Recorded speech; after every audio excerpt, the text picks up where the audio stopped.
He's just a high school graduate and super poor.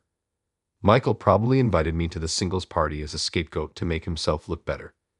Sure, he's usually competent at work and is a promising man who graduated from a prestigious university and works for a major corporation. But he might have overplayed it this time. After sending the drunken Michael home, I stayed behind with the three women. We were just talking, and they asked if I'd like to have another drink somewhere quieter. In the end, we moved to a quieter place and continued drinking, no longer treating it as a singles party. My name is Jim Johnson. I work at a law firm and am 29 years old. The firm I work for is one of the largest in the city. We have a diverse group of professionals, including lawyers, judicial scribes, and administrative staff. I'm a practicing lawyer and an associate director. Our firm is staffed with young and talented individuals. Let me share a bit about my childhood. Both of my parents were lawyers, and I was raised in London until I started elementary school. My parents were international lawyers, but London was dangerous at the time, so they decided to send me to school in the U.S. I'd lived with my paternal grandparents while my parents traveled between the U.S. and London for their work. Adjusting to school in the U.S. was tough since I had been in the U.K. all my life. Eventually, I made friends but preferred to be a lone wolf. I didn't seek to join groups, which suited me just fine. I think it was around that time that I met Michael. We were classmates in elementary and middle school. He was always the leader type, always at the center of the group. We weren't exactly friends, but we weren't enemies either. We just went about our daily lives in our respective roles. In middle school, as the school district expanded, we got more classmates from different elementary schools, but neither Michael nor I changed our stance. I continued at my own pace while Michael remained a standout. We went to different high schools and reconnected about 2 years ago.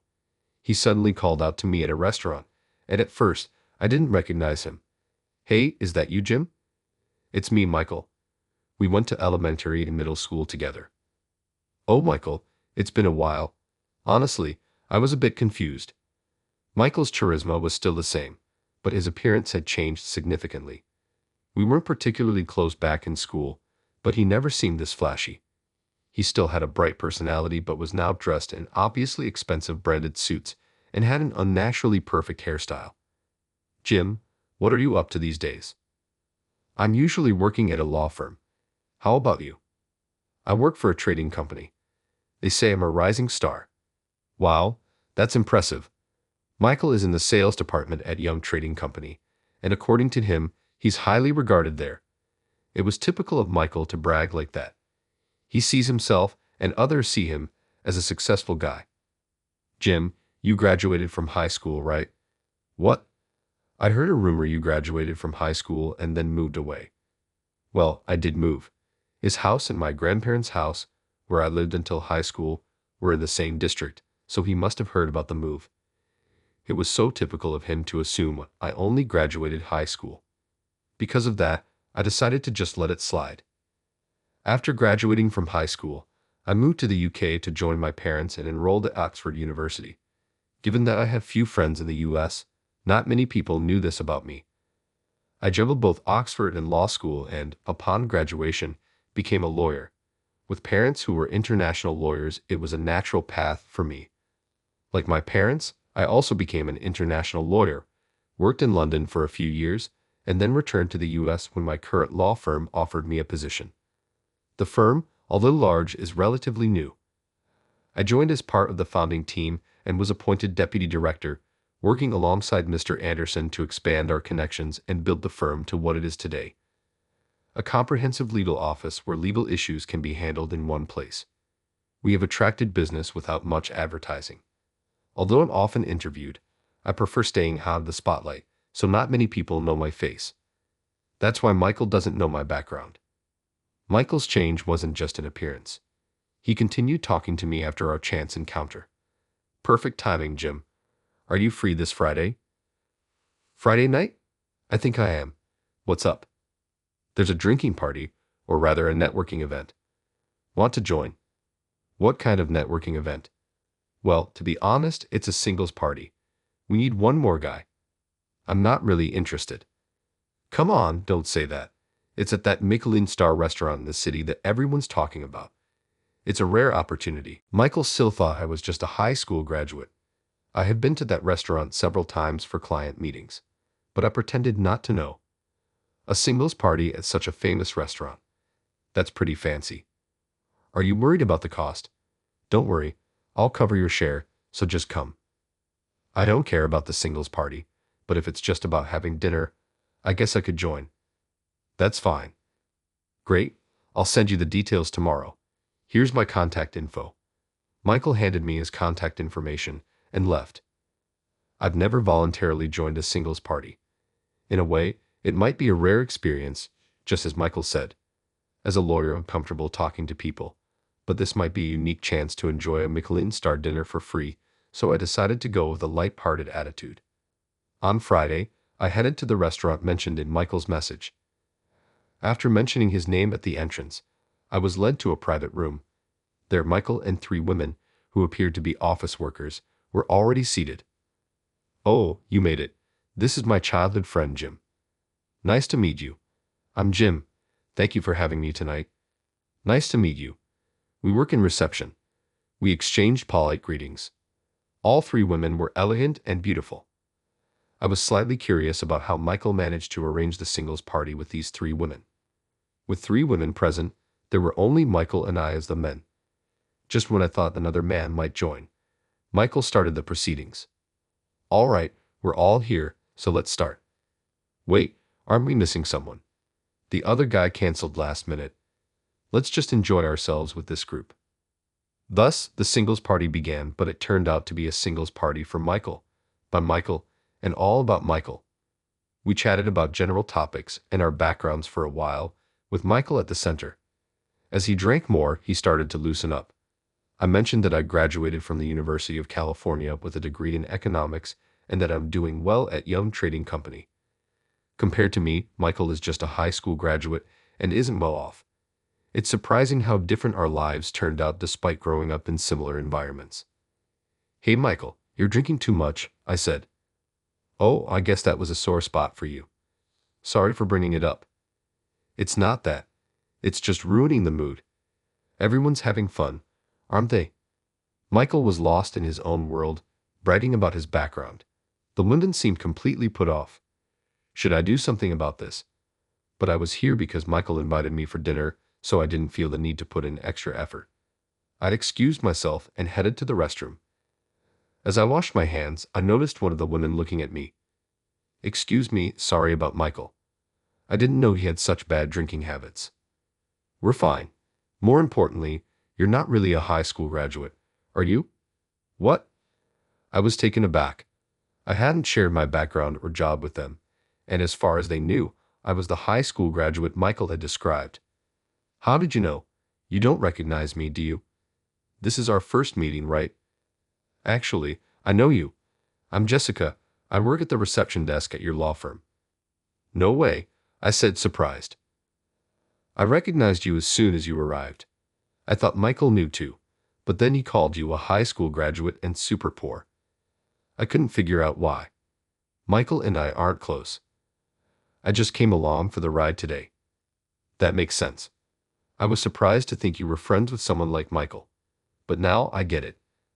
I hadn't seen Michael in nearly 15 years and didn't graduate from a university in the U.S. I was raised by my grandparents in the U.S. from elementary school through high school, so Michael probably assumed I was poor without my parents around. We went to different high schools and didn't keep in touch, so he had no way of knowing my career path. Michael likely invited me to the singles party thinking I would make him look better. Did he really want to be admired that much? Was he dressing in expensive brands to impress others? I started to feel a bit sorry for him. Not wanting to leave the group hanging, Jessica and I returned to the party. Michael was still in high spirits. "Hey Jim, you're back. We're talking about going to a second place." "Really? Maybe we should call it a night," I suggested. The women were whispering among themselves, clearly unhappy. It would probably be best for everyone if they left. I continued to calm Michael down. In the end, I paid the bill and pushed Michael into a taxi. "Hey, high school graduate, what do you think you're doing? I'm paying. Let's go to the next place." "No, that's enough. Please take him home," I told the driver, sending Michael off. I stayed behind with the three women. Sorry for ruining the evening. Let's just call it a night. We were just talking and wondering if you'd like to have another drink with us somewhere quieter. What? I was surprised. When I told them you were the amazing lawyer who's the deputy director at our firm, they wanted to talk more. You didn't have to say that. It's fine. Otherwise, it would be too unfair for you. In the end, we moved to a quieter place and continued drinking, no longer treating it as a singles party. Let me reintroduce myself. I'm Jim, and I work at a law firm. Come on, Jim, don't be so modest.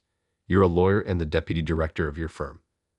I don't usually mention I'm a lawyer to new people because some don't see me for who I am once they know. Jim, you went to Oxford University, right? Michael doesn't know that and thinks you're a high school graduate. Yeah, my parents worked in the UK, so it just happened naturally. The two women with Jessica seemed much more interested now. It turns out they were Jessica's college classmates. Fortunately, they didn't change their attitude towards me after learning I was a lawyer. Jessica explained that the man who didn't show up was a mutual acquaintance who had organized a singles party. Why did Michael say those unfounded things about you being poor? Jessica asked. I didn't say that. He just misunderstood. I'm not super rich, so I didn't bother correcting him. How humble can you be? Why would he think that? Maybe because I lived with my grandparents when we were classmates. So he'd assumed you were poor. That's such a narrow-minded view. We weren't that close, so it's understandable. The women, led by Jessica, were completely put off by Michael. He probably invited me to make himself look better.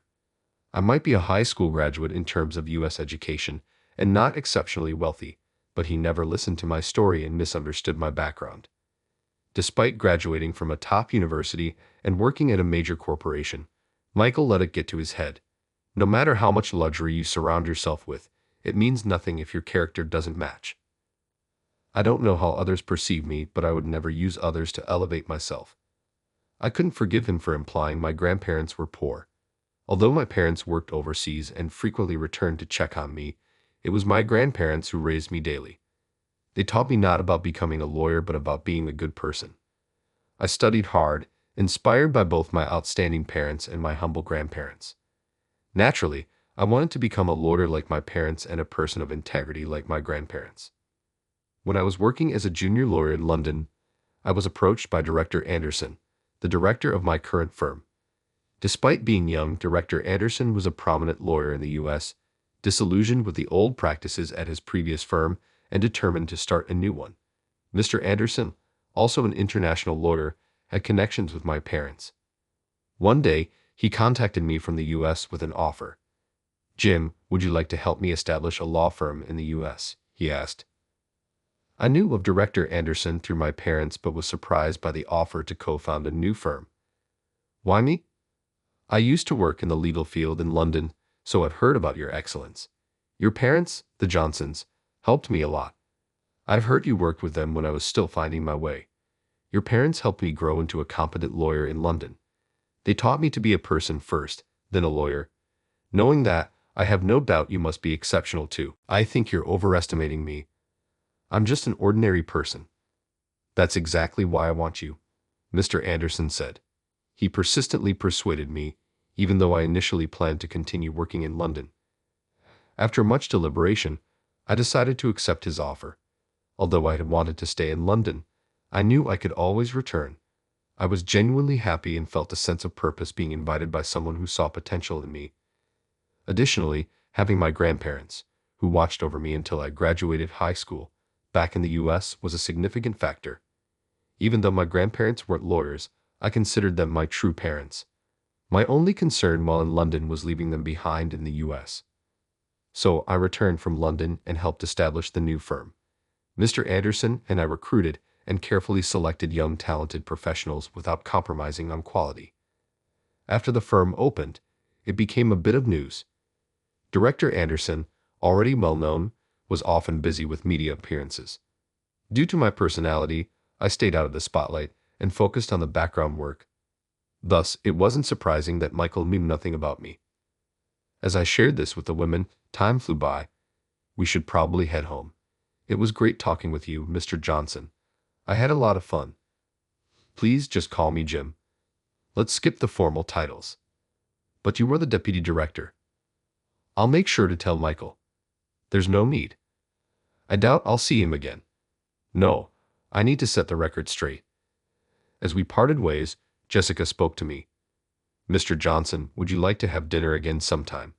I felt a connection with Jessica, having met her coincidentally despite working at the same firm, and accepted her invitation with a smile. It was clear she didn't ask me out because of my title.